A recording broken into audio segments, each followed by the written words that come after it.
getting back to your story, Joshua, you just mentioned it kind of offhand in your video. You said that your dad predicted the rapture at one point, and that I guess, how did that go down? Yeah, so we were at like Christmas, and it was just like after Hurricane Katrina, and there's like FEMA camps everywhere, and I guess he was convinced that they're actually not to help people, but they're like camps for nefarious purposes, to take people away and collect them, and the believers and the non-believers, and separate them and all that stuff. And he made us all sit down around after we finished eating Christmas dinner and watch this like put together video by his church about how the end of the world was coming very, very soon. And then he said, "I'll be right back." And he walked back to his bedroom, and he came back with these pamphlets on how to clean your own water and how to grow your own food.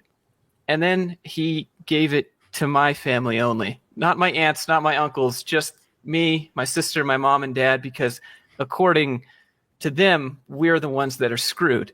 And so they're just like, "Here you go, best of luck. By the way, now's your chance to get saved again. So we're going to go have a prayer circle over here. If you want, just let us know." And that's when me and my dad kind of just looked at each other, and then my dad went outside to have a cigarette, and I just kind of followed him, and we just sat outside going, "Huh, so this is how you were raised, huh, Dad?" And he's like, "Yeah, now you know, Josh." I'm like, "Oh, yeah, it makes sense." Oh my. That is so bizarre. It took me a second to realize where that was headed. They gave you the water and food things, not like as a fuck you.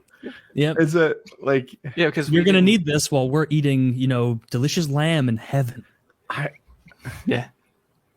That's so. It was what a twist for me. I vindictive thought you were the good thing. guys, the lucky ones, getting cared for until you explain. Wow. Yeah, so fucked. That we were is the ones that are screwed.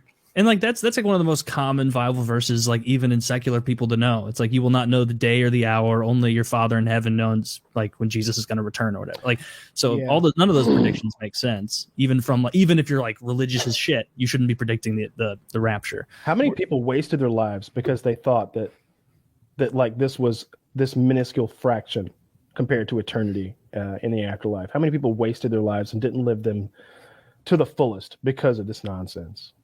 Probably a lot. Yeah, probably a lot. It's so upsetting to me. It's so upsetting. Mm-hmm.